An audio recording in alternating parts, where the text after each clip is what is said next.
Hello viewers, দেখতে পাচ্ছেন একটি 12 ভোল্ট ব্যাটারি। এরকম যে কোনো 12 ভোল্ট ব্যাটারি চার্জ লেভেল দেখার জন্য আপনারা এটি বানিয়ে নিতে পারেন। এটি বাতিগুলো সিরিজে লাইন দেওয়া হয়েছে এবং 1K রেজিস্টার নেওয়া হয়েছে যেন এটি বাতিগুলো পুড়ে না যায়। সেই কারণে এটি কি করে বানালাম দেখতে হলে এই চ্যানেলটি সাবস্ক্রাইব করুন এবং এই চ্যানেলে ভিডিও দেওয়া আছে, দেখে নিন। এখন এইটি আমি এখন একটু ব্যাটারির সাথে লাইন দিয়ে দেখাচ্ছি চার্জ কতটুকু আছে। তো লাইনটি দেওয়া হয়েছে, লাইন দেওয়ার পরে আমাদের এখানে লাইট জ্বলছে।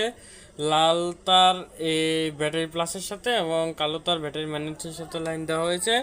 এখন চার্জ আমরা যে কয়টা বাতি জ্বলে আছে তত পার্সেন্ট চার্জ এটাতে আসে এবং যে কয়টা বাতি জ্বলা নেই, এই যে নিভে আছে, এইগুলো তার মানে চার্জ নেই। আমাদের এই পর্যন্ত আছে, তার মানে চার্জ অর্ধেক আছে এটি, আর বাকিটি জ্বলে থাকলে চার্জ ফুল থাকতো। তো এই ভিডিও দেখে আসুন ইউটিউবে। বিদায়।